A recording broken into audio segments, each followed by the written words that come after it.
신약성경 히브리서 12장 1절부터 3절까지 하나님의 말씀입니다. 이러므로 우리에게 구름같이 둘러싼 허다한 증인들이 있으니 모든 무거운 것과 얽매이기 쉬운 죄를 벗어버리고 인내로서 우리 앞에 당한 경주를 하며 믿음의 주요 또 온전하게 하시는 이인 예수를 바라보자.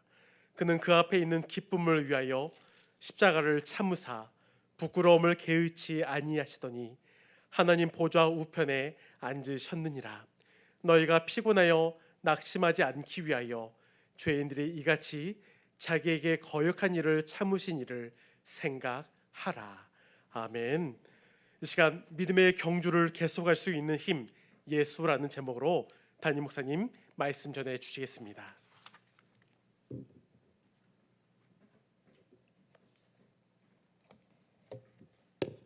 할렐루야.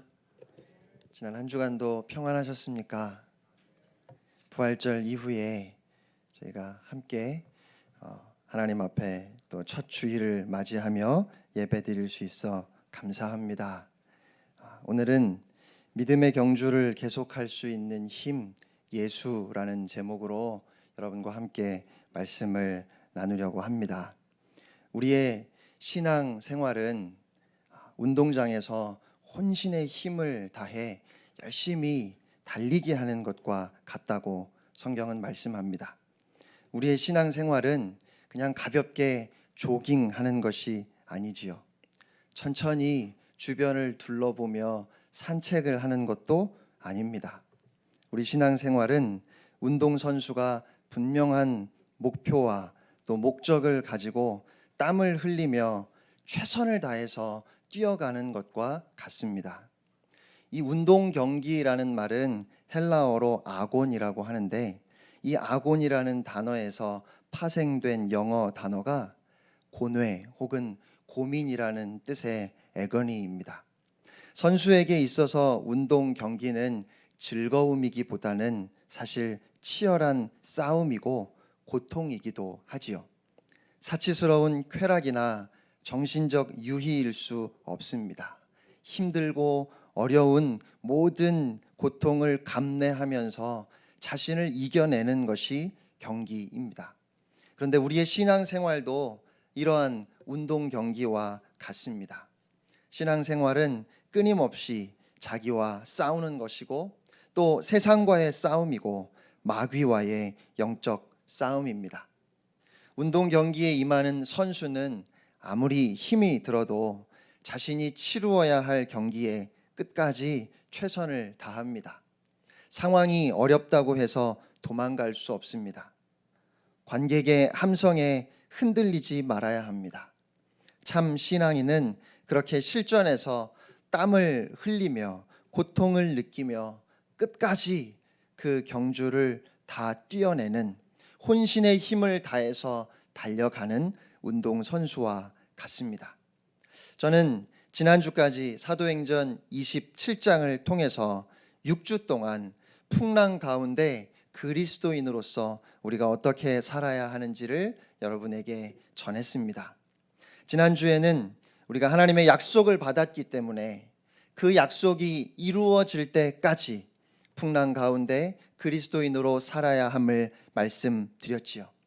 하나님의 약속이 이루어지는 그 과정에서 아무것도 보이지 않는다 할지라도 결코 낙심하지 않고 끝까지 포기하지 않고 하나님의 약속은 하나님의 신실하심으로 하나님께서 반드시 이루실 것이기에 언제인지는 우리가 알 수 없지만 우리가 분명하게 알고 우리가 분명하게 믿는 것은 마침내 우리가 다 하나님의 나라에 이르게 될 것이라는 그 하나님의 약속이므로 그 약속이 이루어질 때까지 하나님을 신뢰하며 풍랑 가운데에서도 그리스도인의 삶을 살아내야 함을 말씀드렸습니다.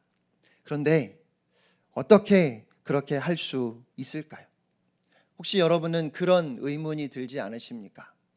우리가 어떻게 풍랑 가운데 그리스도인의 삶을 끝까지 살아낼 수 있을까요? 절대로 포기하지 말아야 한다는 것은 알고 있습니다. 우리가 모르는 것 아니에요. 그리스도인으로서 최선을 다해서 하루하루를 살아내야 하고, 나도 힘들지만 함께 어렵고 힘든 주위의 사람들을 둘러보며 그들을 위로하고 격려하고 그리스도를 닮아가는 삶, 그리스도의 증인된 삶을 살아내야 합니다. 아니, 정말 그렇게 살고 싶습니다. 그런데 도대체 어떻게 그렇게 할 수 있을까요? 우리는 어떻게 하나님의 약속이 이루어지기까지 끝까지 인내하며 증인된 삶을 살아낼 수 있을까요? 우리는 어떻게 믿음의 경주를 끝까지 계속할 수 있을까요? 하루하루 참 힘들고 어려운 문제들이 끊임없이 이루어지는 것 같은 그런 우리의 삶 가운데서 포기하지 않고 낙심하지 않고 믿음의 경주를 계속할 수 있는 길은 과연 무엇이겠습니까? 저는 오늘부터 앞으로 몇 주가 될지는 잘 모르겠지만 히브리서 11장에 나오는 우리 믿음의 선배들, 우리보다 앞서서 하나님의 약속을 신뢰하며 끝까지 믿음의 경주를 했던 여러 증인들의 삶을 통해서 그들의 삶에 대해 주님이 주시는 교훈을 통해서 제가 조금 전에 말씀드렸던 그 문제의 해답을, 우리가 어떻게 끝까지 그리스도인으로서 살 수 있는지를 여러분과 함께 나누고 싶습니다. 오늘 설교는 첫 번째 서론이면서 사실은 결론입니다. 여러분에게 결론을 먼저 말씀드리고 이 결론을 여러 증인들의 삶을 통해서 다시 한번 확인해 보고 싶습니다. 여러분, 우리가 어떻게 끝까지 그리스도인으로 살 수 있을까요?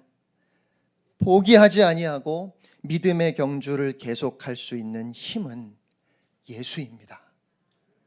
예수를 바라보아야 합니다. 우리가 예수만 바라보아야 합니다. 예수를 바라봄의 능력이 모든 위기를 극복하게 합니다. 우리의 시선이 주님께만 맞추어지고 주님을 바라볼 때 우리는 끝까지 믿음의 경주를 마칠 수 있습니다. 그러면 오늘 본문 말씀을 통해서 조금 더 구체적으로 경기에 임하는 선수로서 우리가 어떻게 살아야 하는지를 함께 생각해 보겠습니다. 첫째로 장애물을 벗어 던져야 합니다. 1절 하반절 말씀을 함께 읽겠습니다. 시작. 모든 무거운 것과 얽매이기 쉬운 죄를 벗어버리고. 아멘. 우리의 신앙생활에 장애물이 있습니다. 우리의 걸음을 무겁게 하는 장애물이 있어요. 오늘 주님은 그 모든 것을 벗어버리라고 말씀하십니다. 이 말씀은 사실 너무 당연한 말씀입니다.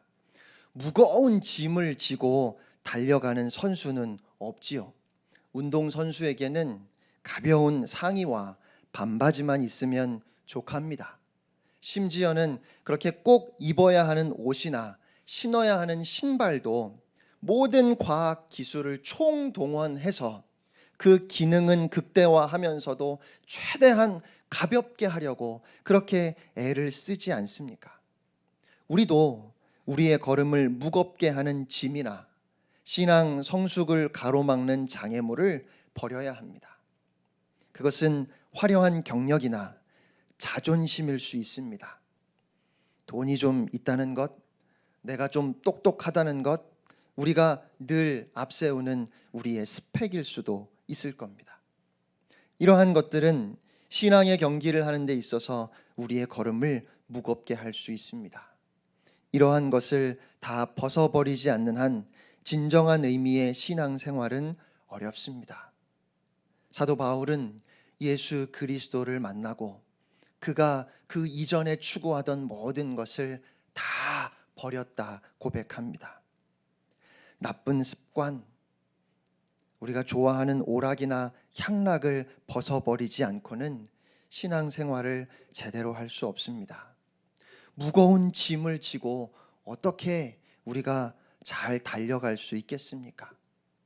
진정으로 주님의 제자 된 삶을 살아내기 위해서는 자기와의 피나는 싸움을 통해 모든 무거운 짐을 다 벗어버려야 할 줄로 믿습니다. 운동선수가 경기를 할 때 그렇게 눈에 보이는 혹은 외부적인 어떤 것 때문에 발걸음이 무거운 경우도 있지만 자신의 무게 때문에 몸이 둔해져서 발걸음이 무거운 경우도 있습니다. 예를 들면 체중 조절에 실패하는 것이지요. 체중 조절에 실패한 운동선수처럼 자기 무게 때문에 신앙생활을 잘 못하는 성도들도 있을 것 같아요. 운동선수들이 체중 조절에 실패하는 이유는 무엇일까요? 연습을 게을리하거나 아니면 먹고 싶은 대로 다 먹어서 그렇겠지요. 체중 조절은 신앙생활에도 필요합니다. 신앙생활을 우리가 잘 하기 위해서 열심히 매일매일 경건의 훈련을 하며 또 절제함으로 영적 체중 조절을 해야 합니다. 영적인 체중 조절, 즉 신앙생활에 가장 큰 적이 있다면 게으름이 아닐까 생각됩니다. 이는 다른 어떤 일에 지나치게 바쁜 것도 포함이 될 겁니다. 게으르고 혹은 부주의해서 균형을 잃어버리고 불규칙한 생활 때문에 내 감정대로 내 마음대로 살아가는 그런 우리의 삶 때문에 육체가 원하는 대로 따라가는 그런 우리의 생활 때문에 우리가 혹시 영적으로 비만은 아닌지 오늘 돌아볼 수 있기를 바랍니다. 몸을 움직일 수 어려울 만큼 그렇게 살이 붙어 있는 우리의 모습을 바라보면서 그것을 좀 빼야 할 것 같아요. 그래야 우리가 끝까지 신앙의 경주를 달려갈 수 있습니다. 두 번째로 우리는 경기에 임하는 선수로서 인내가 필요합니다. 신앙생활에 인내가 필요하지요. 1절 하반절 말씀을 우리 다시 함께 읽겠습니다. 시작. 모든 무거운 것과 얽매이기 쉬운 죄를 벗어버리고 인내로서 우리 앞에 당한 경주를 하며. 아멘. 인내라는 단어에 주목해 보아야 할 것 같아요. 믿음이 있는 사람만 인내하고 기다리며 또 끝까지 인내하고 기다리는 사람만 승리를 맛볼 수 있습니다. 야고보서 1장 2절로 4절 말씀입니다. 내 형제들아 너희가 여러 가지 시험을 당하거든 온전히 기쁘게 여기라. 이는 너희 믿음의 시련이 인내를 만들어내는 줄 너희가 알미라. 인내를 온전히 이루라. 이는 너희로 온전하고 구비하여 조금도 부족함이 없게 하려 함이라. 아멘.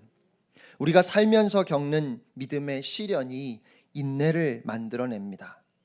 사랑장이라고 말하는 고린도전서 13장 말씀을 보아도 사랑을 말함에 있어서 가장 먼저 첫 번째로 나오는 것이 오래 참음이지요. 사랑은 오래 참고 참지 못하는 사람은 사랑을 이루지 못합니다. 바꾸어 말하면 사랑의 첫 번째 특징은 오래 참는 것입니다. 얼마나 참아야 될까요? 언제까지 참아야 될까요? 오래 참아야 합니다. 오래. 그 인내가, 그 오래 참음이 우리로 하여금 조금도 부족함이 없이 온전하고 성숙한 사람이 되게 합니다. 누구나 처음에는 잘합니다. 출발은 아주 힘차게 달려가지요. 그러나 끝까지 잘하는 경우가 드문 것 같아요. 여러분, 처음에 너무 과욕을 부리지 말아야 합니다. 또 도중에 힘들다고 포기하지 말아야 합니다. 끝까지 인내하며 달려가는 것이 신앙생활입니다. 잠시 흥분하는 것이 신앙생활이 아닙니다. 끝까지 주님이 오실 때까지 나의 생이 다하는 그날까지 좌로나 우로나 치우치지 아니하고 뒤돌아보지 아니하고 목표를 향해서 계속해서 달려가는 것, 그것이 믿음입니다. 그리고 주님은 오늘 그것을 인내라고 그렇게 우리에게 말씀하십니다. 그리스도인의 삶은 아무것도 없는 트랙을 그냥 쭉 달려가는 것은 아닌 것 같아요. 여러 가지 장애물을 넘으면서 달려야 하는 장애물 달리기가 아닐까 싶습니다. 중간중간에 시험이 있습니다. 살다 보면 억울한 일을 당할 때도 있고 눈앞에 보이는 장애물이 이건 정말 벅차다 싶은 경우도 있지요. 과연 내가 이 장애물을 넘을 수 있을까 두려움이 우리를 찾아오기도 합니다. 그러나 사랑하는 성도 여러분, 여러분 다 아시지요? 사람이 감당할 시험 밖에는 우리가 당한 것이 없습니다. 우리 하나님은 미쁘시고 그래서 우리가 감당하지 못할 시험 당함을 허락하지 아니하시고 또한 시험 당할 때에 피할 길을 내셔서 우리로 하여금 능히 감당하게 하시는 분, 그분이 우리 하나님이신 줄 믿습니다. 그러니까 멈추지 말고 달려가야 합니다. 신앙생활은 또 한편 자전거를 타는 것과 같습니다. 자전거는 뒤로는 갈 수 없지요. 가만히 서 있어도 안 됩니다. 가만히 서 있으면 넘어집니다. 신앙생활도 앞으로 나아가야 하고 멈춰 서 있지 말아야 합니다. 계속해서 달려가야 합니다. 제가 요즘 들어서 갑자기 아주 싫어하게 된 말이 있는데요. 넘어진 김에 쉬어간다라는 말입니다. 처음 몇 주 우리가 예배당에 함께 모이지 못하고 영상 예배를 드리면서는 참 이상했어요. 예배를 안 드린 것만 같고 사람들도 어떻게 지내는지 너무 궁금하고 교회에 너무 오고 싶었습니다. 그런데 벌써 영상 예배에 적응이 되는 것 같아요. 이런 건 왜 이렇게 빨리 적응이 되는지 우리의 적응력이 참 놀랍습니다. 교회 가느라고 예배 끝나고 집에 오느라고 길에서 버리는 시간도 아낄 수 있고 사람들 만나서 소모되는 감정적인 에너지도 없고 영상 예배도 은혜가 된다는 말씀을 제가 요즘 심심치 않게 들으면서 우리가 다시 모일 수 있게 돼도 여러분이 안 나오시면 어떡하나 하는 넘어진 김에 쉬어간다고 저는 좀 더 영상 예배 드리겠다고 그렇게 말씀하시는 분이 계실까 봐 걱정이 됩니다. 목사님 참 걱정도 팔자입니다. 담임 목사가 쓸데없는 걱정을 하는 거죠. 그렇지요? 네. 우리는 혹시 넘어지더라도 즉시 다시 일어나 달려가야 합니다. 인내하며 끝까지 달려가야 하는 줄로 믿습니다. 세 번째로 우리가 그렇게 믿음의 경주를 할 때 우리를 응원하는 사람들이 있습니다. 우리가 나 홀로 쓸쓸하게 외롭게 신앙생활을 하는 것이 아니라 우리를 응원하고 우리를 격려하는 사람들이 있다는 것입니다. 1절 상반절 말씀입니다. 함께 읽겠습니다. 시작. 이러므로 우리에게 구름같이 둘러싼 허다한 증인들이 있으니. 아멘. 우리에게는 허다한 믿음의 증인들이 있습니다. 히브리서 11장에 나오는 믿음의 사람들이 우리보다 먼저 이 믿음의 경주를 달려갔던 그들이 지금 우리가 우리 자신과 싸우고 세상과 싸우고 마귀와 싸우는 그렇게 땀을 흘리며 열심히 달려가고 있는 우리를 응원하고 있습니다. 우리가 허다한 증인들에게 둘러싸여 있다는 말씀은 바로 그런 의미이겠죠. 사탄은 우리에게 넌 혼자야 라고 그렇게 속삭이지만 성경은 오늘 주님은 증인들이 있다, 너를 위해 응원하는 천국의 응원단이 있다 말씀하십니다. 신앙생활은 나 홀로 외롭게 달려가는 것이 아닙니다. 수많은 믿음의 선배들이 우리보다 먼저 경주를 했고 그것을 마쳤기에 끝을 알고 있는 허다한 증인들이 오늘도 우리를 응원하고 있습니다. 우리가 힘든 고난의 장애물을 하나씩 넘고 또 뛰어갈 때 박수를 치며 응원하는 믿음의 선배들이 있습니다. 노아가 우리를 격려합니다. 아브라함이, 이삭이, 야곱이 힘을 내라고 말합니다. 모세가 응원합니다. 사무엘이, 다윗이, 엘리야와 엘리사가, 이사야가, 다니엘이, 수많은 선지자들이 오늘도 우리에게 증언하고 있습니다.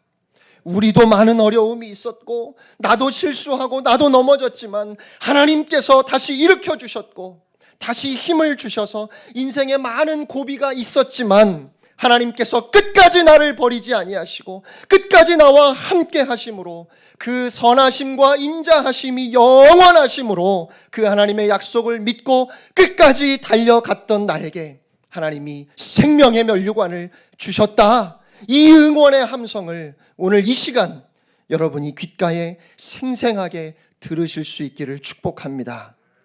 마지막으로 무엇보다 경기에 임하는 선수로서 우리는 결승점을 바라보아야 합니다. 2절 상반절 말씀입니다. 함께 읽겠습니다. 시작. 믿음의 주요 또 온전하게 하시는 이인 예수를 바라보자. 아멘. 운동 경기에서 선수들이 뛰어갈 때 모든 선수들에게는 분명한 방향과 목표가 있습니다. 그들은 다 결승점을 향해서 뛰어갑니다. 우리의 신앙생활의 결승점은 예수 그리스도입니다. 신앙생활은 내가 원하는 대로 혹은 나만 아는 어떤 코스를 가는 것이 아닙니다.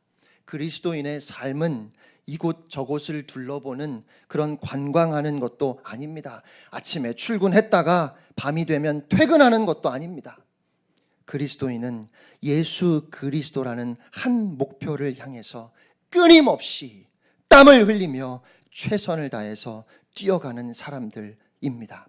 그런데 우리가 그렇게 마지막 결승점 예수 그리스도를 바라보며 뛰어갈 때 우리의 시선을 그렇게 주님께 고정시키는 것이 우리가 믿음의 경주를 계속할 수 있는, 눈앞에 계속해서 펼쳐지는 모든 장애물을 뛰어넘을 수 있는, 그래서 끝까지 달려갈 수 있는 힘이 됩니다. 예수님을 바라볼 때 뛰어갈 수 있는 힘이 생겨요. 예수님을 바라볼 때 다시 일어설 수 있는 힘이 생깁니다. 아니, 여러분, 우리가 왜 지치고 쓰러질까요? 나를 보기 때문에 그런 것 아닙니까? 자꾸만 우리의 시선을 세상으로 돌려서 주변의 소리를 듣느라 정신이 없어 지치고 또 넘어지는 것 아닙니까? 문제를 바라보니까 주저하게 되고 두려워하게 되는 것 아닙니까? 문제보다 크신 주님을 바라볼 때 우리가 다시 일어서서 달려나아갈 수 있습니다. 오늘 이 시대의 현대인의 비극은 의미도 목적도 없이 막연히 살아가는 것입니다. 그저 동물처럼 생존해가는 사람들도 많습니다. 그러다가 어떤 사람들은 스스로 그 생을 마감하기도 합니다. 현실에서 도피해버리기도 하지요. 절대 가치가 없기 때문입니다. 그리고 그렇게 된 데에는 교회의 책임이 클 겁니다. 절대 가치를 가지고 있는 교회가 세상에 그 절대 가치를 보여주지 못했기 때문입니다. 교회가, 그리스도인들이 예수님의 절대 가치를 세상에 보여주었다면 그들은 상대적인 가치 때문에 그렇게 방황하지 않았을 것입니다. 이것이 우리의 실패이고 우리의 아픔인 줄로 믿습니다. 교회는 많아졌고 교인들은 많아졌지만 세상 사람들에게 어떻게 사는 것이 진정한 삶인지, 어떻게 사는 것이 영생하는 삶인지 그 확신을 보여주지 못한 것 같아요. 사랑하는 성도 여러분, 여러분은 신앙생활을 하는 데 있어서 분명한 목표를 가지고 뛰어가고 있습니까? 한 목표를 바라보고 계십니까? 이 목표 없이 교회에 왔다 갔다만 하는 사람은 10년, 20년을 다녀도 그 삶에, 그 신앙에 아무런 진보가 없습니다. 열매를 바라볼 수 없지요. 어디를 향해 가는지 모르기 때문입니다. 우리는 목표가 분명하고 또한 방향이 정확해야 합니다. 교회 다니는 것이 목표일 수는 없습니다. 어떤 직분을 받고 봉사하는 것, 그것도 목표일 수는 없습니다. 우리의 목표는 오직 예수 그리스도입니다. 주님을 닮아가는 것이 우리 신앙생활의 목표이며 결승점입니다. 그런데 어떻게 예수님을 닮아갈 수 있을까요? 예수님을 바라보면 돼요. 여러분, 예수님을 바라보십시오. 예수님을 생각하십시오. 자꾸 예수님만 생각하십시오. 그러면 어느새 우리도 모르게 예수님처럼 변해갈 것입니다. 큰 바위 얼굴을 바라보며 그를 기다리다가 자신이 큰 바위 얼굴이 되었던 그 소설 속 주인공처럼 예수님을 바라보고 예수님을 생각한다면 우리도 예수님의 인격과 성품을 닮아가게 될 것입니다. 환경을 보지 마십시오. 환경을 보면 불안합니다. 그러면 베드로처럼 물속에 빠질 수밖에 없습니다. 물 위를 걸어오시는 우리 주님을 바라보시는 여러분 되시기를 축복합니다. 사람 보러 교회 오는 것 아닙니다. 오직 예수님을 보러 오는 것입니다. 여러분은 예배 시간 중에 언제 가장 은혜를 받으시나요? 예배 순서 중에 여러분이 가장 은혜 받는 순서는 무엇입니까? 찬양하는 시간인가요? 오늘 우리 현악부 선생님의 연주도 너무 은혜롭고 또 격려가 되더라고요. 그런데 저는 축도 시간이 제일 좋더라고요. 이제 예배 끝났다 그러면서 한꺼번에 은혜가 막 몰려오죠. 저만, 여러분은 다 안 그러신데 저만 그랬어요. 왜 그랬을까요? 예수님을 바라보지 못해서 그런 겁니다. 왜 찬양을 부르면서도 은혜를 경험하지 못할까요? 입술로는 찬양을 부르지만 예수님을 바라보지 않아서 그런 겁니다. 왜 기도 시간이 지루하게만 느껴질까요? 기도하면서 예수님을 바라보지 않아서 그런 겁니다. 왜 설교가 어렵기만 할까요? 거기에는 저의 책임이 조금 있기는 하지만 그럼에도 불구하고 여러분이 말씀을 들으며 예수님을 바라본다면 저의 부족한 설교를 통해서도 은혜를 경험하실 수 있습니다. 왜냐하면 은혜는 주님을 바라볼 때 우리 주님이 주시는 거니까요. 예수님의 삶을 가만히 들여다보면 예수님도 이 땅에서의 삶 가운데 하나의 목표를 향해서 뛰어가셨습니다. 예수님의 목표는 십자가였습니다. 예수님은 흔들림 없이 십자가 죽음을 향해 나아가셨습니다. 베드로가 막았지요. 사탄이 막았습니다. 예수님은 베드로에게 사탄아 물러가라 단호하게 말씀하셨습니다. 왜냐하면 예수님의 목표를 흐리고 있었기 때문입니다. 예수님은 분명한 목표를 향해 걸어가셨습니다. 그 목적을 이루시기 위해서 하늘 영광과 권세를 버리시고 이 땅에 오셨습니다. 묵묵히 걸어가셨고 끝내 십자가를 지셨습니다. 본문 2절 하반절에 예수님은 앞에 있는 기쁨을 위해서 부끄러움을 개의치 않으시고 십자가를 참으셨다고 말씀합니다. 여러분, 예수님만큼 오해받은 사람이 어디 있을까요? 주님은 침뱉음을 당하셨고 모욕을 당하셨고 부끄러움을 당하셨습니다. 하지만 그래도 조금도 흔들리지 않으셨습니다. 그런데 우리는 어떻습니까? 제가 제일 싫어하는 것이 오해받는 것 같아요. 조금만 오해를 받아도 화를 내고 그리고 낙심합니다. 그럴 때 우리는 예수님을 바라보아야 합니다. 예수님은 자신을 오해하는 사람들과 논쟁하지 않으셨습니다. 따지지도 않으셨습니다. 오해받는 것 때문에 괴로워하지 않으셨습니다. 예수님에게는 십자가가 있었기 때문입니다. 우리는 그런 예수 그리스도를 바라보아야 합니다. 3절 말씀 함께 읽겠습니다. 시작. 너희가 피곤하여 낙심하지 않기 위하여 죄인들이 이같이 자기에게 거역한 일을 참으신 일을 생각하라. 아멘. 여러분, 피곤하실 때 오늘 이 말씀과 같이 예수님을 생각하시기 바랍니다. 주님을 바라보면 우리 안에 새로운 힘이 용솟음치는 것을 경험하게 되실 겁니다. 흔들리지 마십시오. 인내하십시오. 고난과 역경을 뛰어넘으십시오. 주저앉아 계시면 안 됩니다. 목표를 놓치지 말아야 합니다. 예수님만 바라보며 계속 달려가십시오. 믿음의 경주가 끝나면 하나님께서 우리에게 생명의 면류관을 주실 것입니다. 사랑하는 성도 여러분, 2020년 우리 교회의 표어가 무엇이지요? 오직 예수만 보이더라. 오직 예수만 보이더라. 여러분에게 그러한 놀라운 은혜가 임하기를 축복합니다. 예수님만 바라보십시오.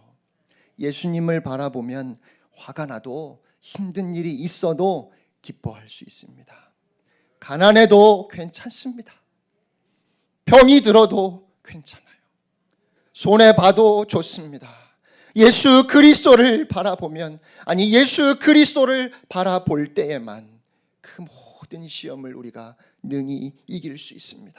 불안한 마음, 우울한 마음이 사라지고 하늘의 평강이 임할 줄로 믿습니다. 오늘 이 시간 굳게 닫았던 창문을 활짝 열고 햇빛과 신선한 공기를 받아들이듯이 그렇게 예수님을 우리 안에 다시 받아들이실 수 있기를 바랍니다.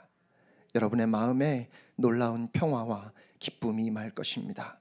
여러분 한 주간도 예수님을 바라보십시오. 예수님을 바라보면 행복합니다. 풍랑 가운데에서도 그 참된 행복을 누리는 여러분 모두가 되시기를 주님의 이름으로 축원합니다.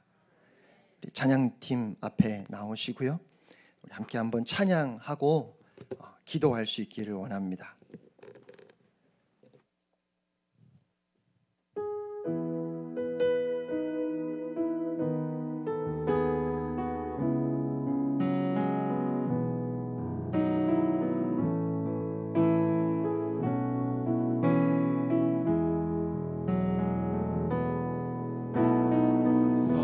하나님의 고요히 감사요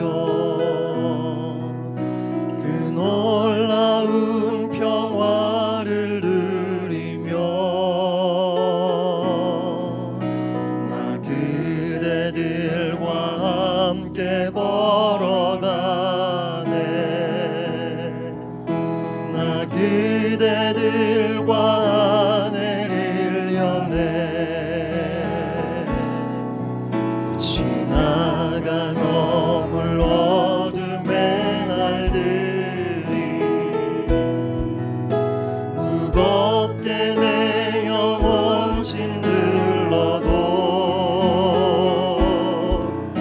오 주여 우릴 외면치 마시고 약속의 구원을 이루소서 그 선하님이 우릴 감싸시니 믿음으로 일어날 일 기대하네 주 언제나 우리와 함께 계셔 하루 또 하루가 늘 새로워 주께서 밝히신 작은 촛불이 어둠을 헤치고 타오르네 그 빛에 우리 모두 하나 되어 온누리에 비추게 하소서 그 선하님이 우릴 감싸시니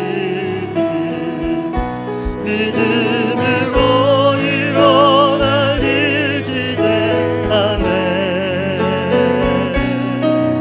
주 언제나 우리와 함께 계셔 하루 또 하루가 글쎄 그 선하님이